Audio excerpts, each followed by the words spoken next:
오늘 하나님의 말씀은 출애굽기 34장 22절로 24절, 제목은 맥주절을 지킬 때의 복이다 라는 말씀 가지고 함께 은혜를 나누시겠습니다.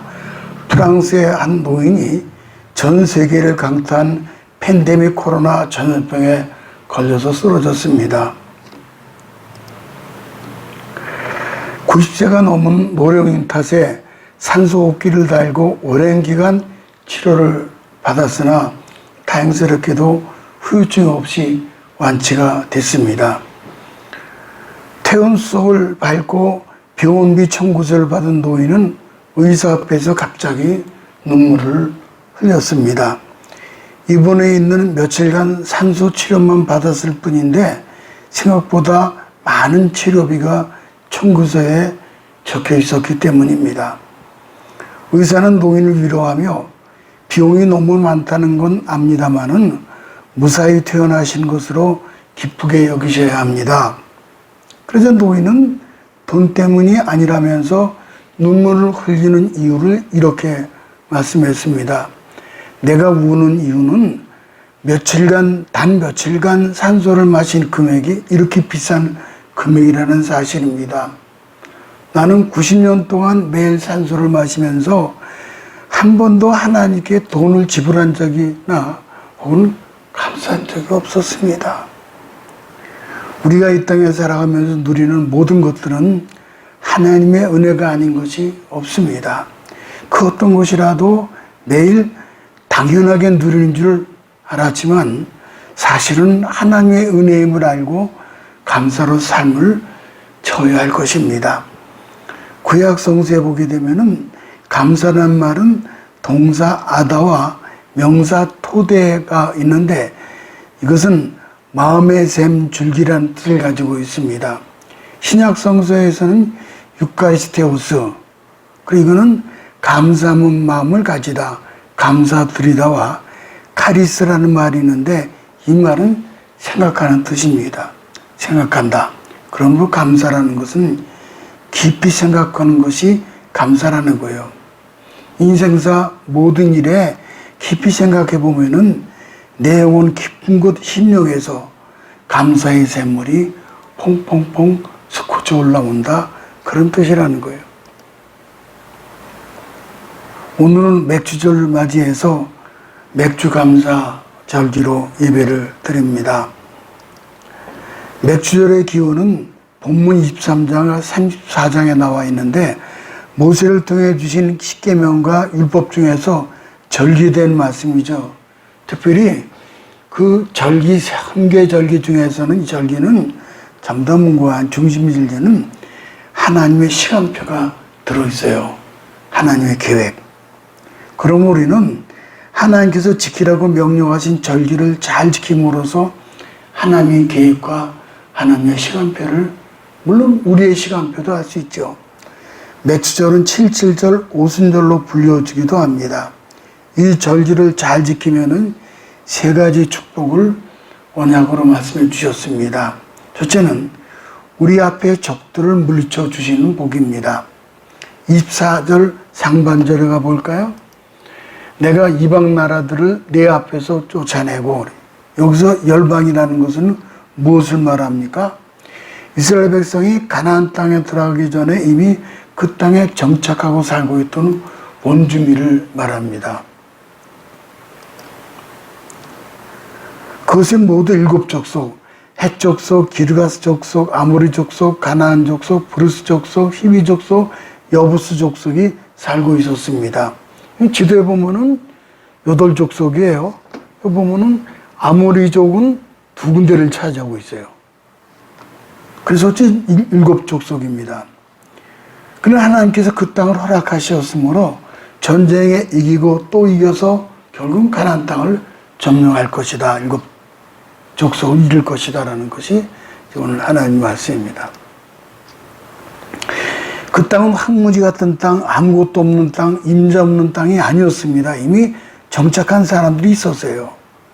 그럼에도 불구하고 정복하게 하신 이유는 그들 팔레스타인 원주민들이 하나님이 가증히 여기는 바알과 아세라 우상을 섬겼기 때문이에요.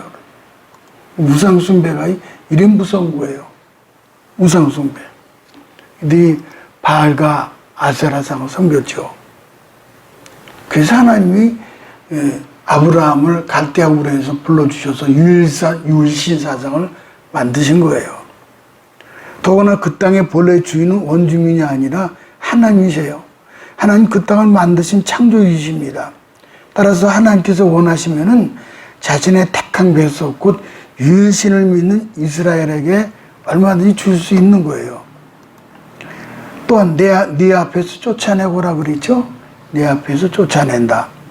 이스라엘이 가나안 족속과 정복 전쟁에서 승리하게 하여 가나안 족속을 쫓아내시겠다는 말씀인데, 근데 그들 중 네피림의 후손 아낙 자손으로 신장이 거인들이 장사가 있었습니다. 아니 다 그런 건 아니고 이제 몇몇 족속이 그래요. 그래서 12명의 정탐꾼들 중 10명은 보고하기를 이스라엘 백성은 스스로 보기에도 메뚜기와 같으니 어떻게 싸우겠느냐 하며 부정적인 견해를 내놓았습니다. 이렇게 인간 눈으로 볼 때 이스라엘은 연약하기가 그지가 없습니다. 그러나 우리가 잘 아신 대로 여호수아 갈렙은 그 땅의 포도송이를 따서 가지고 오면서 하나님께 함께 하시면 그 땅을 정복할 수 있다라고 믿음의 고백을 드렸죠. 여호수아 갈렙이. 군사적인 면에서 점령할 수 없다 할지라도 하나님께서 함께 하시면 반드시 우리는 승리할 수가 있습니다. 소년 다윗으로 하여금 장수 골리앗과 싸워 승리하게 하신 그 말씀은 유명하죠. 점령하고 정복할 수 있는 거예요. 이런 그림 볼까요? 다윗이 골리앗을 이긴 거죠. 하나님을 의지하고 함께함으로 승리하는 삶 사시기를 주님의 이름으로 축복합니다. 레위기 26장 8절에 보니까 이런 말씀이 있습니다. 너희 다섯이 백을 쫓고 너희 백이 만을 쫓으리니 너희 대적들이 너희 앞에서 칼에 엎드러질 것이며, 컨베넌트라는 언약의 약속. 하나님을 의지하고 함께함으로 승리하는 삶 사시기를 바랍니다. 그래서 여기 이 말씀이 뭐냐면, 전쟁에서 승리는 숫자로 판가름 나는 것이 아닙니다. 하나님께서 어느 편에 서 계시느냐가 따라 승패가 갈라지게 됩니다. 하나님께서 5명과 함께 하시면 100명을 쫓아내고, 하나님께서 100명과 함께 하시면 10,000명이라도 쫓아낼 수 있는 거죠. 하나님께서 함께 하시면 기적이 일어남으로 반드시 일당백으로 이기게 되는 겁니다. 본식물이 강한 식물은 딸기, 감자, 고구마 그런 것들이죠. 막 뻗어나가죠. 온 밭을 뒤덮습니다. 고구마의 경우 줄기 하나 심으면은 뻗고 뻗어 번식하고 또 번성합니다. 하나를 심고 100을 1000을 거두는 것이 번성이죠. 창대한다는 것은 눈에 보이도록 크게 우뚝 선다는 겁니다. 성공해서 우뚝 서고 돈 벌어서 우뚝 서고 출세해서 우뚝 서는 것이 창대하게 되는 겁니다. 창대와 번성에는 두 가지가 있죠. 내가 스스로 만든 창대와 번성이 있고 하나님 주신 창대와 번성이 있습니다. 주목할 것은 하나님 지켜주셔야 창대와 번성이 되는 거예요. 그 일이 계속 유지되고 보존된다는 말씀입니다. 소돔과 고모라는 창대하고 번성했던 도시이기에 도심에 분명합니다. 그러나 하루아침에 다 불타버렸습니다. 바벨론, 아수르, 애굽은 당시 세계를 움직이던 강대국들이었습니다마는 지금에 와서 보니 다 망하고 말았어요. 이집트고 아시리아하고 바벨론 다 그냥 그렇게 후진국이 되어버렸잖아요. 하나님의 얼굴을 돌리셨기 때문이에요. 잘 사더라도 돈을 벌더라도 성공하고 출세하더라도 지위가 높아지고 회사가 잘 되더라도 낮추고 겸손해야 합니다. 그래야 하나님 높이시고 창대케 하시고 번성케 하시고 하나님의 소유로 삼으시는 거예요. 1984년 인도 보팔 시에 큰 사건이 있었죠. 36만 톤의 유독가스가 누출되는 사고가 발생한 겁니다. 이게 아주 유명한 얘기죠. 이게. 이 사고로 한밤중에 잠을 자던 보파시 주민 2만 5천 명이 죽었습니다. 그런데 놀라운 사실은 이 유독가스가 누출된 도시 변두리에 기독교인들이 사는 마을에 있었는데 거기 죽음이 없어요. 가스가 바람을 타고 오다가 길을 넘지 않고 방향을 바꾼 겁니다. 길 하나 사이 두고 이방인들은 죽음이었고 그리스도인들은 마치 유월절 피를 바른 것이 죽음이 6월에 넘어간 것처럼 넘어가 버렸어요. 길 하나 사이 두고 바람이 그걸 갈라놓은 거죠. 하나님이 그래 역사하신 거예요. 두 번째는 당대와 후손의 지경을 창대케 하시는 복이죠. 24절 중반 좀 가볼까요? 네 지경을 넓히니라. 또 23장 31절에는 내가 너희 지경을 홍해에서부터 블레셋 바다까지 광야에서부터 하수까지 정하고 그 땅의 거민을 네 손에 붙이리니 내가 그들을 내 앞에서 쫓아낼지라. 이게 이제 중근동 지도입니다. 하나님께서는 동쪽과 서쪽의 경계를 홍해에서 지중해까지 그리고 남쪽과 북쪽의 경계를 아라비아 광야에서 유브라데 강까지 정하셨습니다. 그러니까 그 광활한 땅을 이스라엘 백성에게 허락해 주시겠다는 약속입니다. 그리고 그 뒤에 넓히니라고 그랬죠. 우리의 사업이나 일도 점점 확장되어야지 축소되다가 망해서는 안 됩니다. 하나님께 축복하시면 넓게 확장될 수 있습니다. 하나님께서는 우리의 기업을 번성케 하셔요. 영토를 높여준다는 거죠. 그래서 솔로몬 왕 때는 비로소 그 약속의 말씀 성취되어서 이스라엘의 국토가 나일강에서부터 유브라데 강까지 넓어졌습니다. 이스라엘은 주변의 나라들이 조공을 바치는 왕국을 이루게 되었죠. 하나님 말씀에 순종하여 절기를 지키면은 하나님께서 번성의 축복을 주셔서 기업의 지경을 넓혀 주시는 겁니다. 성도들의 당대와 후손들의 기업도 사업도 날마다 번창되기를 주님의 이름으로 축복합니다. 그러나 교만함으로 하나님 말씀 무시하고 불순종하면은 하나님의 도움이 떠납니다. 하나님의 보호가 떠나버려요. 하나님 울타리가 떠나가 버리면은 가난과 저주와 질병과 온갖 죄악 재앙이 다 드러나서 어려움을 당하게 되죠. 이사야 54장 2절에 가보면 이랬어요. 내 장막들을 넓히며 내 처소의 휘장을 아끼지 말고 널리 펴되 너의 줄을 길게 하며 너의 말뚝을 견고히 할지어다. 이는 내가 좌우로 퍼지며 내 자손은 열방을 얻으며 황폐한 성읍들로 사람 살 곳이 되게 할 것입니다. 옛날 유목민들은 텐트를 치고 살았습니다. 장막들을 넓히고 휘장의 줄을 길게 하여 말뚝을 박고 줄을 잡아매면은 온갖 외부의 폭풍의 비바람도 모두 막아냅니다. 그렇게 해서 동서남북으로 퍼지면서 큰 성을 이루게 됩니다. 이렇게 하나님의 절기를 귀히 여기는 자들에게는 시작은 미약했으나 나중은 창대한 복을 누리게 됩니다. 하나님 앞에 산제사를 드린 자는 번창케 하시겠다라고 약속하고 있습니다. 감사는 어떤 결과를 가져옵니까? 기도의 문이 열려요. 그러니까 기도를 잘하는 사람은 감사를 많이 하는 사람이에요. 바꿔 말씀드려서 감사하지 않은 사람은 기도하지 않는 사람이에요. 그런 사람에게 그저 원망, 불평만 쌓습니다. 유명한 야베스 기도가 있죠. 아주 유명한 기도. 역대상 4장 9절 10절에 나오죠. 그거 보면 이랬어요. 원컨대 나의 지경을 넓히시고 그렇게 야베스가 기도한 내용이죠. 여기서 지경이라는 것은 현재 나의 영향력에 미치는 영역을 말합니다. 내가 속한 가정, 내가 다니는 교회, 내가 살고 있는 이 땅, 이것이 나의 지경입니다.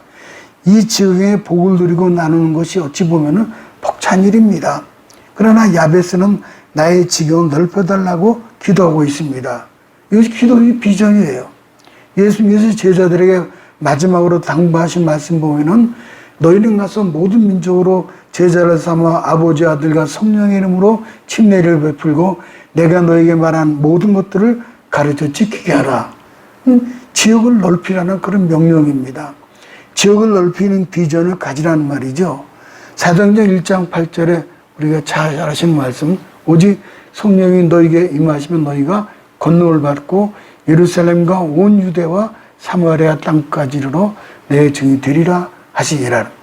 성령이 임하시게 되면은 자연스럽게 비전을 향해서 나가게 될 것이라는 말씀으로 마치 옛날 고구려 형태인 만주를 회복한 것 같다, 그런 뜻이에요. 우리 민족의 이민사를 살펴보면은 19세기 말 고구려 형태인 만주로 연해주로 이민이 시작되어 있습니다. 우리 이제 만주 지역입니다, 이것이.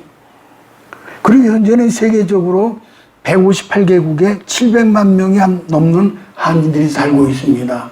하와이로, 사탕수수 재배로, 남미로, 북미로 전부 떠났잖아요. 인구 비율로 계산해 볼 때 세계 어느 민족도 따라없을 정도로 높습니다.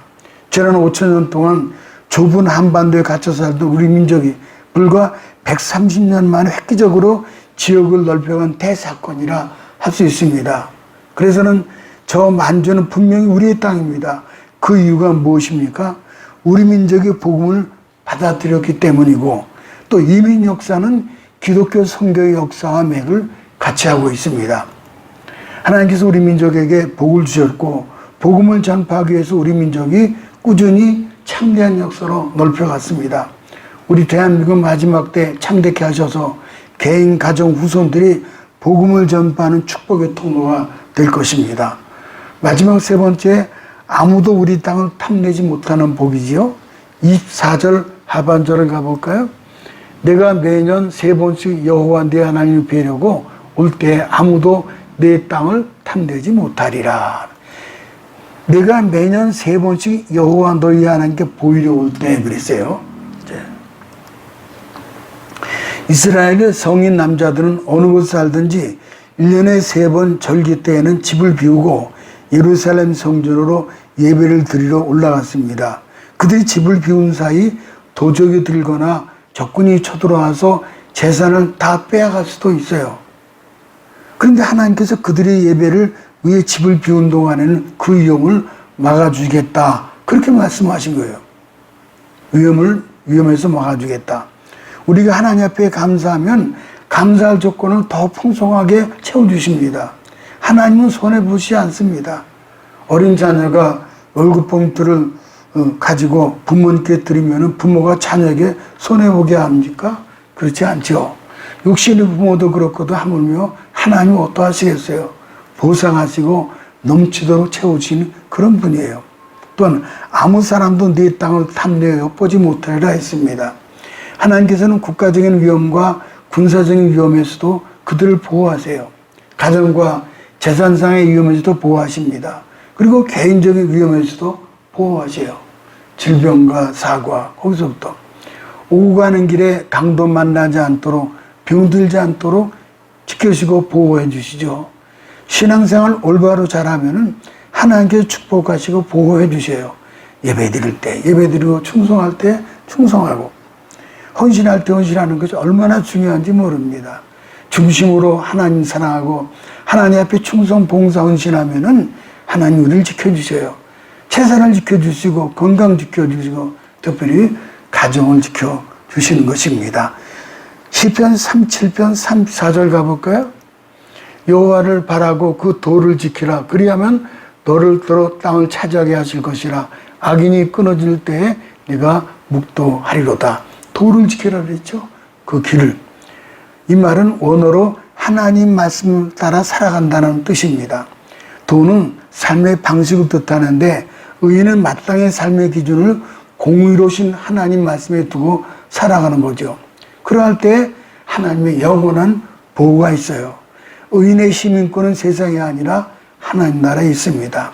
악인들은 의인들이 이 세상에 잘 사는 것을 보지 못하기에 계속해서 핍박합니다. 세상에서 기득권을 가진 악인들은 의인들에 비해 더 번성합니다. 그러나 하나님이 의인을 보호하시기 때문에 최후 승리는 의인인 것을 믿어야 합니다. 결국 악인들은 끝을 보게 하심으로 의인들을 승리의 계가를 부르게 하십니다. 그러므로 성도들은 하나님 원하신 대로 행하여 하나님 보호를 받게 됩니다. 시편 37편을 가볼까요? 악인이 의인을 엿보아 살해할 기회를 찾으나 여호와는 저를 그 손에 벌어두지 아니하시고 재판 때에도 정죄치 아니하시리로다. 그러고 보니까 여기 아베 그 총리가 살해당했어요. 또 재판 때도 정죄하는 경우도 있잖아요. 이준석 이 사람 정죄당하고 막 그러잖아요, 이게. 근데 의인들은 그렇지 않아요. 악한 자들은 의인에게 해를 끼치려고 수단과 방법을 가리지 않고 달려듭니다. 그러나 악인이 의인을 결코 해치지 못합니다. 잠언 24장 15절 가볼까요? 악한 자여 의인의 집을 엿보지 말며 그 쉬는 초소를 헐지 말지니라. 대저 의인은 7번 넘어질지라도 다시 일어나려니와 악인은 재앙으로 인하여 엎드러지느니라. 아멘. 아이, 제발 이렇게 돼. 그래서 결국은 7전팔기라는 말이 나오잖아요. 그러므로 악한 사람은 두려워할 필요가 없습니다. 무수할 필요가 없어요. 그 해가 우리에게 덮치지 못하도록 하나님께서 보호하시기 때문입니다. 7번 넘어져도 8번째 일어나는 7전팔기의 사람이 됩니다. 록펠러 이번에 대한 예증이 참 많아요. 광산업을 시작했다가 사기를 당해서 원금까지 날려버린 위기를 당한 적이 있었습니다. 이 사람 록펠러가요. 사업을 시작할 때부터 하나님 원하시는 대로 신앙생활을 했고 특히 11조 생활을 해온 록펠러는 폐강바닥에 엎드려 통곡을 합니다. 왜 이런 시련을 주십니까? 하나님이 살아계심을 보여주십시오라고 울부짖었습니다. 그때 들려오는 음성이 있었어요. 때가 되면 열매를 거두리라. 더 깊이 파고라 그랬어요. 더 깊이 파는 모습을 본 사람들이 제정신이 아니라고 수군거렸습니다. 그러던 어느 날 검은 액체가 분수처럼 막 솟구치는 거예요. 결국은 석유였습니다. 유전이 발견됨으로 록펠러는 거부가 되었죠. 모쪼록 2022년도 맥수감사 절기를 잘 지켰으므로 오늘 주신 3가지 복이 우리 가운데 임하시기를 주님의 이름으로 축복합니다.